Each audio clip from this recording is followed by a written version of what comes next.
ሰግጥ የሚለው ቃል እንዳትጠቀሙ ብያቸዋለሁ እንዳትጠቀሙ ጋይስ ይህ ሰግጥ የሚለው ቃል እውነቴን ነው የምላችሁ በጣም ብዙ ጠላቶች ይዞ ቢመጣ አይገርማችሁ ከምታስቡት በላይ ማለት ነው እንግዲህ ከሁለት ቀን ነው ከ3 ቀን በፊት ሰግጥ የሚለው ቃል እንዳንጠቀም ብዬ ፖስት አደረኩኝ ይህ ፖስት ደግሞ ከምን የመጣ ነው መሰላችሁ ካለ መሰገጥ የመጣ ነው ነው ስላልሰገጥኩኝ ነው ሰግጥ የሚለው ቃል አቁሙ ያልኳችሁ እና አንዳንድ ሰዎች ሰግጠው እየጠሉን ሰግጠው ለመመቃኘት እየሞከሩ ነው ሰግጠው ላለመረዳት እየሞከሩ ነው ሰግጠን ለማስረዳት እየሞከር ሰግጠው ላለመረዳት እየሞከሩ ነው ስለዚህ ካሁን በኋላ ሰግጥ የሚለው ቃል እንዳትጠቀሙ ስግጥግጥ የሚለው ቃል ነው የምትጠቀሙት ማለት ነው ከስግጥ ፍምስ ወደ ስግጥግጥ ፍምስ ተቀይሯል ማለት ነው ስግጥግጥ እሰጋግጣለሁ ፍርሃት አያሸንፈኝም እኔ በምንም ተአምር ፍርሃት አያሸንፈኝም ስህተት እስካልሰራው ድረስ ፍርሃት አያሸንፈኝም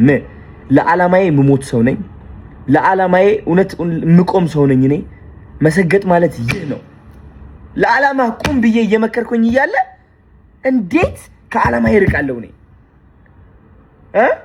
አንድ ሰው አልወደደውም ያ ደስ አላለውም ያ ይታገድልን ምናምን ስላለ ብቻ በፍርሃት ምክንያት ለዓላማዬ አልቆምኩም እናንተ የመሰላችሁ ሰግጥ የሚለው ቃል ያቆምኩት ነው የመሰላችሁ በቃ ሰግጥ ነው ሲምፕል ሶስት ቃላት ነው ወደ ፍግት ወደ ትግት ወደ ስርት ፍምስ እንቀይረዋለን ምናምን ይያላችሁ ነበር ቃላቱ አይደለም this is my integrity የአዶናይ ኢንቴግሪቲ ነው ይሄ ስግጥ ማለት ትርጉም አለው ትርጉሙ ደግሞ እኔ ሰጥቼዋለሁ በጠላቶች ስም ደግሞ ይህ ትርጉም ሊቀየር አይችልም 90% ሰዎች የምንስማማበት ትርጉም ነው ስግጥ ማለት ገባችሁ ሰግጥ እላለሁ አሁን ደግሞ መሰገጥ ብቻ ሳይሆን መሰጋገጥ አለብን ጋይስ ሰጋግጠን ነው መስራት ያለብን ሰጋግጠን ነው በራሳችን መተማመን ያለብን ሰጋግጠን ነው ደፍረን መውጣት ያለብን ስግጥግጥ እሰጋግጣለሁ ስግጥግጥ ፍምስ የታባ ሰግጠህ ረግጠህ አልሰማም ብለህ ታርጌትን ምታ ነው የመረዳት አቅሙ ትንሽ የሆነ ሰው መሰገጥ የሚለውን ቃል ወስዶ ሱሪ አውልቆ ሊሄድ ይችላል ይሄ የልጁ ጉዳይ ነው በመቶ ጤናማ ውስጥ አንድ እብድ አይጠፋም ይሄ ይጠበቃል ምንም ብታስተምር አዶናይ ሀገር እያጠፋ ነው ብሎ መንግስት ጣልቃ ግባ ትምህርት ሚኒስተር ጣልቃ ግባ ማለት በጣም የወረደ ከመረት በታች የሆነ አስተሳሰብ አዶናይ የሚያስተምረው ትምህርት አገርን ከጎዳ ትውልድን ከጎዳ ብሔርን ፖለቲካን ሃይማኖትን የሚነካ ከሆነ መንግስት ራሱ ያያል በቂ በላይ የሆነ አይን ያለው መንግስት ቲክቶክ ስላለ ሁሉም ሰው እንደዚህ ስልክ አድርጎ ማንኪያ ከጁ ሲወርቅ መንግስት ይላል ፍሪጁ አልከፈት ስል መንግስት ይላል በሁሉም መንግስት ይላልና ቲክቶክ ያመጣው ትሬንድ ነው ይሄ ትሬንድና ሁሉም ሰው መንግስት ስላለ መንግስት ለሁሉም ሰው አቤት አይል መንግስት የራሱ አሰራር አለው መንግስት የራሱ ህግ አለው ህገ መንግስት አለው የሰዎችን የሀገርን ደህንነት እስካልነካ ድረስ እንደፈለገ አንድ ሰው ማራመድ ይችላል በዚህ ነገር ላይ ዝም ብሎ ሰዎች መንግስት ትምህርት ሚኒስተር መንግስት ስላለ ሐሳብ መቀየር የለብን በሰግጥ ስም ልብሳችሁ አውልቃችሁ የምትሮጡ ሰዎች መንገድ ላይ አላችሁ አንዳንድ የላይ ቲሸርታችሁ ታወልቃላችሁ ሱሪያችሁ ታወልቃላችሁ ከዛ በኋላ መንገድ ላይ ትሮጣላችሁ ማለት ነው በእናንተ ስም ብዙ ነገር እየመጣብኝ ነው ያለው እኔ አላልኳችሁ መሰገጥ ማለት ይህ አይደለም መሰገጥ ማለት ልብስህን አውልቀህ ሩጥ ማለት አይደለም ታዋቂ ለመሆን እሱ አይደለም አቴንሽን ለመሳብ የማይሆን ነገር የምታደርጉ ከሆነ ሰው የምታጨናንቁ ከሆነ ይህ የመሰገጥ ትርጉም እያጠፋችሁት ነው ማለት ነው መሰገጥ ያልኩት ሊረዳችሁ ይገባል መሰገጥ ማለት በእነዛ ኔጌቲቭ የሆኑ ድምጾች ነው ዶክተር መሆን ከፈለጋችሁ እኔ እንዴት ዶክተር ሆናለሁ እንግሊሽ እኮ መጽሐፍ ማንበብ አልቻልኩም የሚለው አስተሳሰባችሁ ሳትሰሙ መስራት መሞከር ካላችሁበት ደረጃ መጀመር ትምህርታችሁ ላይ መሰገጥ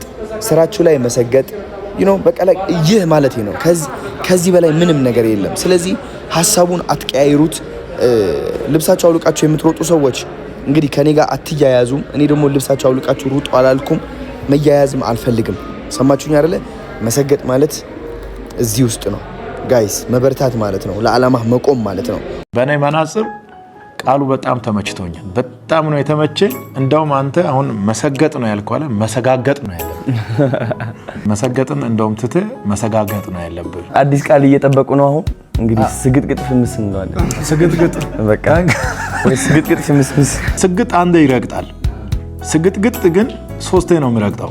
በደንብ መድረስ አለበት። እንደውም ማብዛት ይችላሉ። ግጥ እያሉ እንደውም እስከሚሳካላቸው ድረስ አያቋርጡ። ያ እያበዛህ መሄድ ነው በቃ። አቋምን ከቀየርክ አሁን የመጣው ነገር በሙሉ ተመልሶ ይሄዳል። አንተም የድሮ አዶናይ ትሆናለህ። አንድ ጥያቄ ልጠይቃችሁ። ኮንፊደንት መሆን ትፈልጋላችሁ? ስኬታማ መሆን ትፈልጋላችሁ? መድረስ ያለባችሁን ደረጃ አውቃችሁ ይገባኛል ብላችሁ መድረስ ትፈልጋላችሁ? ይልቁንስ መሰገጥ ጀምሩ። በራስ መተማመን ጀምሩ። ለዓላማችሁ መቆም ጀምሩ። ሰዎችን ሳትረብሹ፣ ሰዎችን ሳትጎዱ፣ ሀገርን ሳታበላሹ፣ በመጥፎ ስም ሀገራችሁን ሳታስጠሩ ራሳችሁን ቀይሩ። በጥሩ ስም ሀገራችሁ አስጠሩ። ኢንተርናሽናል ሁኑ። በራሳችሁ ተማመኑ።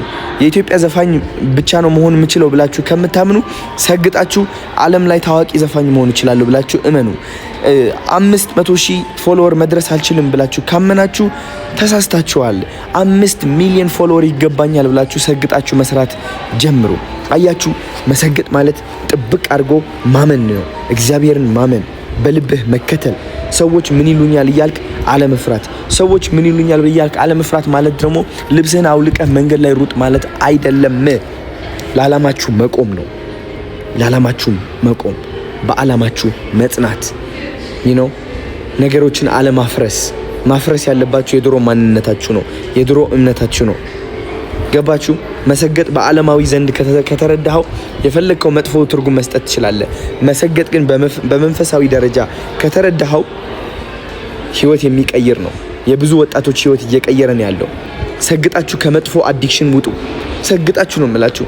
የማይጠቅማችሁ ሱስ ካለ ሰግጣችሁ ከዛ ሱስ መላቀቅ አለባችሁ። ገባችሁ አይደለ? ይህ ነው ትርጉሙ። ትርጉም ሰጥታችሁ እኔን ለማውደቅ አትሞክሩ። በቃ ተረዳችሁኝ?